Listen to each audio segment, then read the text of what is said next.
दोस्तों, मेरा नाम आनंद और आप देख रहे हैं ऑल एग्जाम ट्रिक्स का फॉरेन अफेयर्स चैनल। और आज हम कुछ बात करने वाले हैं कुछ इंपॉर्टेंट टॉपिक्स के बारे में। जैसे कि अभी एक न्यूज़ आपने सुनी होगी कि किसान आंदोलन को लेके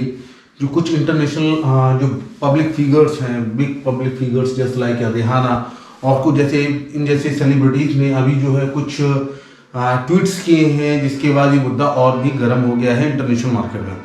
तो अभी जैसा कि हम जान रहे हैं कि जो है अभी चल क्या रहा है और उसमें कौन कौन से लोग हैं,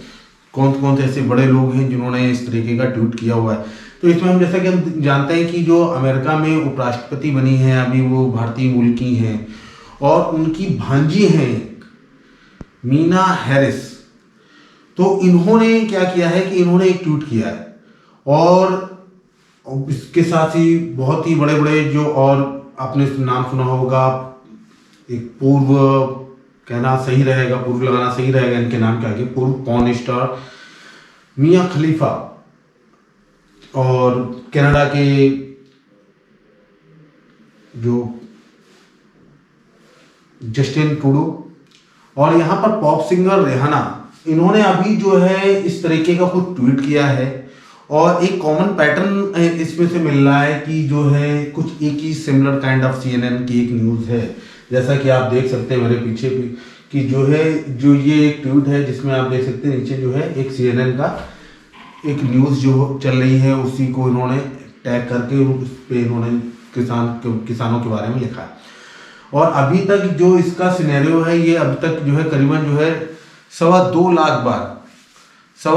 बार जो है अब तक जो है ये हो चुका है रीट्वीट। तो अभी इससे पता चल रहा है कि ये जो है मामला जो है इन जो बड़े पब्लिक फिगर्स की तरफ से जो उठाया गया है, इसमें लोगों की बहुत ज़्यादा प्रतिक्रियाएं आ रही हैं और बहुत ज़्यादा रीट्वीट्स हो रहे हैं। और एक चीज़ अभी और हमने देखी है कि जो खासकर रिहाना है, नॉर्मली जो ट्वीट करती हैं, जो उनकी ट्वीट की स्पीड होती है, जो हम लोगों ने नॉर्मली अगर उनको मॉनिटर करने बैठेंगे या देखेंगे, मतलब थोड़ा सा बहुत बारीकी नहीं, अगर नॉर्मली भी देखेंगे तो हम पाएंगे कि जो है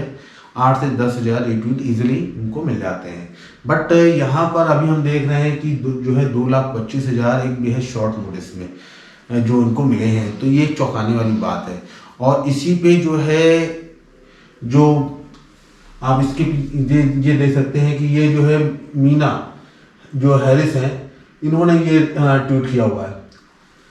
और इन्होंने भी कुछ ऐसे ही लिखा है और इन्होंने भी यही बताया है कि जो एक दुनिया की सबसे बड़ी पॉपुलेटेड डेमोक्रेसी है इन द वर्ल्ड, इंडिया, तो यहाँ पर भी एक सिमिलर काइंड ऑफ अटैक हुआ है, जो कि अमेरिका में अभी कुछ दिनों पहले आपने सुना होगा कैपिटल हिल्स में एक अटैक हुआ था। और ये जो अटैक हुआ था, आपने जो बाइडेन जो इस वक्त वर्तमान में राष्ट्रपति हैं, इनके ठीक जीतने के बाद में कुछ इस तरीके का हुआ था कि ऑलमोस्ट जीत गए हैं, कुछ फाइनल काउंटिंग चल रही थी कैपिटल हिल्स में और सारे जो उनके लोकल सीनेट्स होते हैं वो इकट्ठा हुए थे कुछ काउंटिंग को लेके।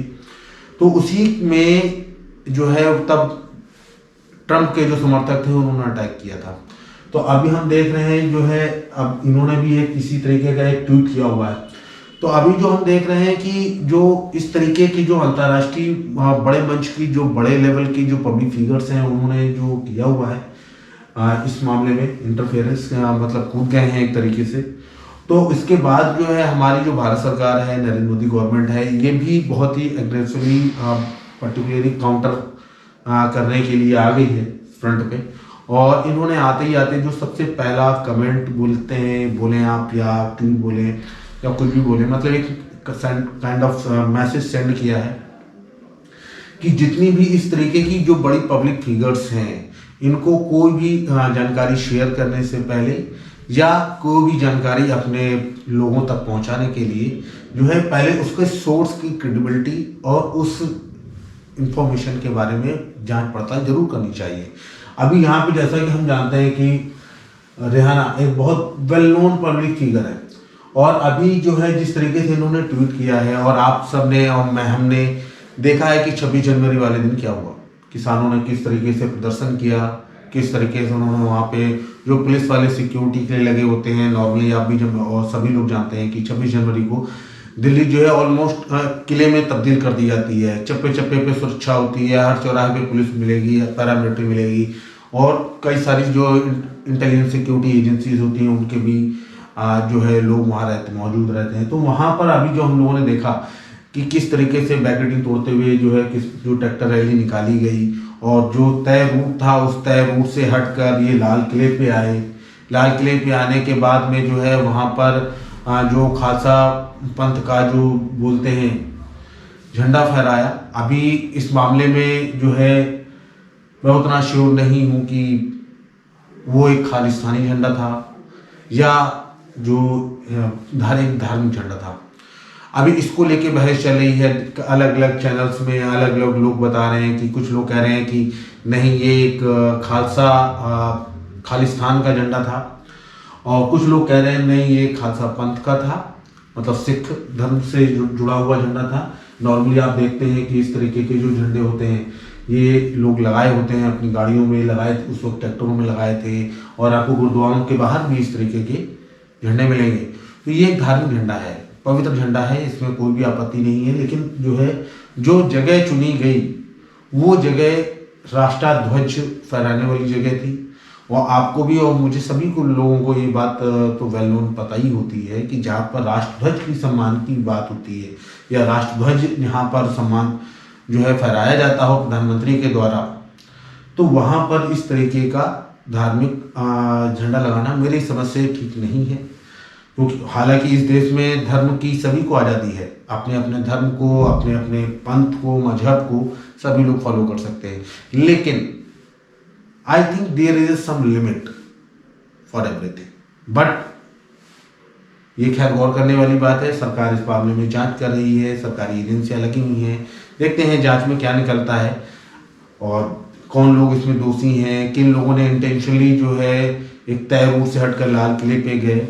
और वहाँ पे जाके जो झड़प हुई है, मैं इसे झड़प नहीं कहूँगा, पर्टिकुलरली जो किसानों के नाम पे तथाकथित जो लॉबी थी गुंडों की, वो वहाँ पे मौजूद थी। क्योंकि किसान ऐसा नहीं है अपने यहाँ का, आप भी जानते हैं, हम भी जानते हैं, और अपने आस पड़ोस में बहुत सारे लोग ऐसे मिल जाएंगे जो खेती किसानी से जुड़े हुए हैं और बहुत ही शालीन लोग हैं। किसान मतलब एक बहुत ही शालीन व्यक्ति, वो कभी लड़ाई झगड़ा नहीं करता, उसके पास बहुत सारी समस्याएं हैं अपनी, वो लड़ाई झगड़े में पड़कर या इस तरीके की चीज़ें करके अपना समय नहीं बर्बाद करता। वो क्या रहता है, अपने पॉइंट को लेके फोकस रहता है। अभी जैसे जो धरना प्रदर्शन चल रहा था शांतिपूर्वक, मतलब उनका जो भी काम होगा वो शांतिपूर्वक होगा, ऐसा नहीं है कि वो जो है कुछ इस तरीके का करते हो। लेकिन यहाँ पर अभी इस बात की जांच चल रही है कि, और उसमें जो किसान यूनियंस के जो लीडर्स हैं वो भी ये कह रहे हैं कि ये पॉसिबिलिटी है कि इस ट्रैक्टर मार्च में जो है बहुत सारे लोग ऐसे हों जो तथाकथित गुंडे या किसी पर्टिकुलर पार्टी से जुड़े हुए या किसी ग्रुप से जुड़े हुए लोग हो सकते हैं, जिन्होंने इस तरीके का काम किया, और ये जो पूरा जो साइलेंटली और जो मतलब एक पीसफुल जो प्रोटेस्ट चल रहा था वो अचानक से वायलेंट हो गया। और इसमें वायलेशन होती है बहुत सारे रूल्स की, बहुत सारे नॉर्म्स की वायलेशन होती है, और हिंसा होती है, पुलिस वालों पे हमला किया जाता है, और इस तरीके से चीज़ें रहती हैं। तो इसको लेकर जो है भारत सरकार एक्टिव हो गई है। इन लोगों को एडवाइस दी जा रही है भारत सरकार की तरफ से कि पहले छानबीन कर लें। थोड़ा छानबीन करने से कोई बुराई नहीं है, छानबीन करने में सब कुछ अच्छा होता है, आपको सही इन्फॉर्मेशन मिलती है। कहने का मतलब आप जो है हमेशा सही पक्ष का साथ दे रहे होते हैं, कम से कम एक नॉर्मली अपने उसमें तो दे ही रहे होते हैं कि हम जो हमें लग रहा है सही, हो सकता है कि कभी कभी जो है गलत हो जाते हैं, लेकिन एक अपने माइंड से अगर हम छानबीन करते हैं किसी चीज़ की तो कम से कम एक तो श्योरिटी रहती है हमारे पास कि हाँ सही है। में भी हो सकता है थोड़ा बहुत रॉन्ग हो, लेकिन ऑलमोस्ट सही होता है। तो इसमें जो है अभी विदेश मंत्रालय भी अपना कूद गया है। विदेश मंत्रालय ने बोला है कि, और इन लोगों को बताया है, पब्लिक फिगर्स को, पूरी जो भी चीज़ें हैं, विदेश सचिव भी बता रहे हैं इस मामले में, विदेश मंत्री भी बता रहे हैं, जो विदेश मंत्रालय है वो भी बता रहा है कि ऑलरेडी जो है सरकार के अनुसार 11 बार की जो है मतलब 11 राउंड की जो है वार्ता हो चुकी है और ये अभी तक विफल रही है। तो सरकार यहाँ पर बैकफुट में, मैं नहीं कह सकता कि वो बैकफुट में है, या किसान जो है एग्रेसिव हैं और फ्रंट पे हैं, ऐसा कुछ नहीं है। दोनों ही लोग, दोनों ही पार्टियां जो हैं अपनी अपनी जगह पे हैं और कहीं ना कहीं सही हैं और मध्यस्थता करके एक सीधा सा रास्ता निकालने की कोशिश कर रहे हैं। तो यहाँ पे हमें ये देखना होगा कि कुछ लोग ऐसे हैं जो इसको पॉलिटिसाइज करना चाहते हैं, इस पूरे जो पीसफुल जो प्रोटेस्ट चल रहा है, जो इनका देश है, इसको जो है मतलब पूरी तरह से डिरेल करना चाहते हैं इस पूरे प्रोसेस को। तो इस तरीके की चीजें हैं। तो अभी जो है हमें जरूरत है ऐसी जो है, जो भी अफवाह चल रही है या जो भी मतलब ऐसे मतलब तथाकथित, मैं तो यही कहूँगा तथाकथित बड़े अज्ञानी लोग जो बिना किसी जानकारी को जांच पड़ताल किए, फैक्ट्स के चेक करके, बिना चेक किए हुए इस तरीके के ट्वीट्स डाल देते हैं, और जिसकी वजह से वर्ल्ड में और कंट्री के अंदर और बहुत सारे लोगों के पास रॉन्ग मैसेज चले जाता है। तो हमें जरूरत है ऐसे लोगों से बचने की। अगर नहीं कोई इंफॉर्मेशन मिल भी ले रही है तो ये हमारा एक फर्स्ट वो होनी चाहिए प्रायोरिटी कि हम उसकी वेरिफिकेशन जरूर करें, ना कि किसी ने भी कुछ भी हमें बता दिया हम उसको विश्वास कर लें। नहीं, विश्वास करना चाहिए लेकिन कुछ लिमिटेड, ऐसा नहीं कि पूरी तरीके से, और उस पर हम कोई डिसीजन ले लें। डिसीजन तो कतई नहीं लेना चाहिए, ऐसा मेरा मानना है। तो अभी जो है ये जो एक न्यूज़ थी ये आपके साथ शेयर की, और अभी एक नई अपडेट चल रही है जिसके बारे में आपको मैं बताना चाहता हूँ कि ये अपडेट है कुछ चीन में जो चाइनीज वैक्सीन है इसको लेके कुछ आपने सुना होगा लॉकडाउन के टाइम पे भी, मतलब अभी फ्यू मंथ्स बैक जब ये वैक्सीनेशन प्रोग्राम जो है सारा का सारा टेस्टिंग फेज में चल रहा था, तो इसमें भी कुछ चीज़ें थी ऐसी कि जो है इसकी स्मगलिंग हो रही थी, और इसमें कुछ जो है कुछ लोग मुनाफाखोरी या पैसा कमाने की कोशिश कर रहे थे। तो उसमें हम लोगों ने देखा कि जो है कुछ इस तरीके की चीज़ें हुई हैं जो हम लोगों को जो है पता ही नहीं चली। मतलब हो सकता है कि आपके हमारे कुछ लोग जानने वाले हों जो इस तरीके के खेल में इन्वॉल्व हों या फंस गए हों, विक्टिम हों। तो उसमें अभी क्या हुआ है कि चाइना ने जो है अपने यहाँ एक रैकेट को पकड़ा है जिसमें लगभग 80 लोग इन्वॉल्व थे, और ये फेक वैक्सीन चला रहे थे, मतलब मार्केट में बेच रहे थे, लोगों को वैक्सीनेट कर रहे थे कोरोना वैक्सीन के नाम पर, और ये बहुत ही महंगी बेची गई है। क्योंकि ये वैक्सीन जो है जो मार्केट में आफ्टर अप्रूवल आई है, ये उससे पहले का केस था कि ये लोग उससे पहले ही जो है कोरोना की वैक्सीन जो है के नाम पर इसको बेच रहे थे, और ये जो है 3 से 4 गुनी कीमतें बेची जा रही थी। कुछ ऐसी रिपोर्ट्स हैं जो जापान में भी आरोप लगाया था